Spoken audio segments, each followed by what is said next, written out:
what are the important things you guys have to do to disrupt him? Yeah, obviously a very good player, very talented, good change of direction, good stop and start. You know, can shot fake up and under, pause, and still shoot with people on him and be consistent and make them. So, you know, very similar to Braden. He has a lot on his plate in terms of running their offense, trying to score for them, trying to set up other people. But a really good player. You gotta make it difficult on him. You gotta make it hard on him. No different than what people tried to do, you know, with Braden. You know, you got to tip your hat when he makes tough ones. You just can't, you know, send him to the free throw line. You can't allow him to be in rhythm. It's, you know, the easy thing to say is you just got to make it incredibly difficult on him. But it's one of those things. It's really easy to kind of work through, but it's hard to do because he's a good player. They have a great coach. They have a great system. They will whittle you down. They'll take them quick, but more than likely, when they go against a set defense, they're moving the basketball. They're getting into false action. They're doing a lot of different things within one possession. And so, like, there'll be 6, 7 different things that happen, and they're just waiting for you to break. And when you break, you know, they're aggressive. That was kind of the next thing I wanted to ask you about. What is it about Ben McCollum's team systematically, philosophically, that have made him so successful and so hard to play against? Yeah, well, obviously I saw him some in the NCAA tournament last year, and that's it before, so I don't really know, you know, beforehand. But a lot of times when you're dealing with new coaches and stuff, like they're kind of working their way through things. He's not working his way through things. Like he's very similar to Bo Ryan, right?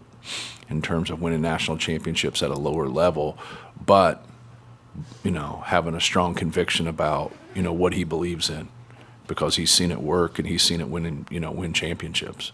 As coaches, like we all have doubt. You can't, you know, you would like to think, well, you're the coach, you got all the answers. Well, it's really not the way to go about it because nobody has all the answers because it's competition and there's another team and they make adjustments.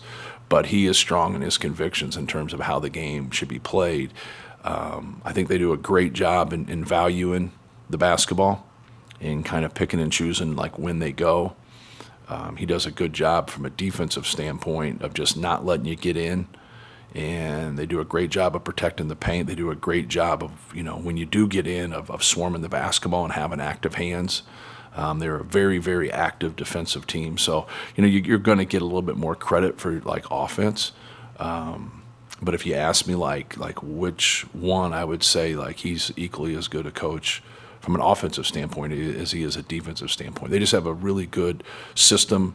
When watching on tape, you can see their rules. You can see what, you know, they emphasize, like, what they're doing. And it all leads to, you know, keeping the ball in front of you, trying to get people to score over you instead of getting angles and playing behind plays. But doesn't mean that they don't because everybody gets in those positions. But when they're sticking to their rules and doing their job and concentrating, which he made a big emphasis the other night in that first time out, like that was simply, to me, when he kept saying that, was like they weren't doing their job.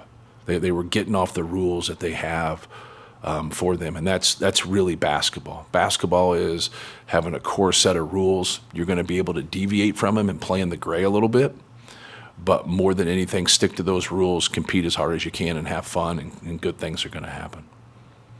Kind of going off of that, obviously a great job taking care of the ball last game.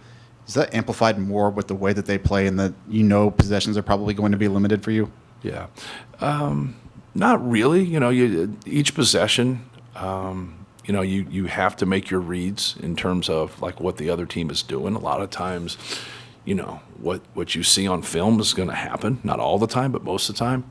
And so I think, you know, for us, you know, being able to play a game in the Big Ten and only have 3 turnovers, you know, is a great statement. But it's also something that we really harp on, just being fundamentally sound and making simple plays, like no home runs. And I thought our guys did a good job of taking those, and at times those are some pull-ups, and at times it's, you know, you get crowded in the post when we're trying to isolate one of our bigs, of just making simple plays and not dribbling in a crowd. or drawing two guys and getting the ball out of your hands instead of splitting two guys, like, because those are where the turnovers are going to come from. So, and like I said, even just because you had 3 turnovers last game doesn't mean you got it figured out.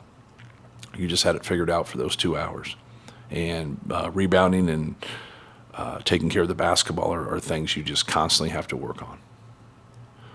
Feels like Jack has taken a lot of charges this season. Is there a common denominator among guys you've had who do that, who tend to take a lot of those?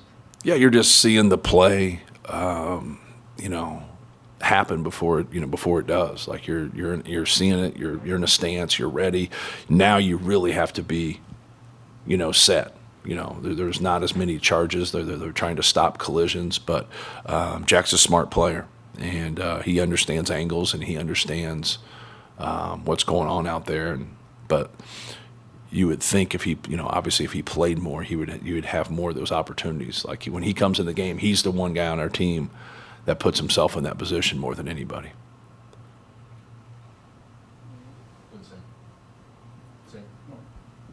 Anything else? Beautiful. Don't lose that thought, guys. I'm proud of you guys. Your pictures are going back up on my fridge. What was the question that got taken off the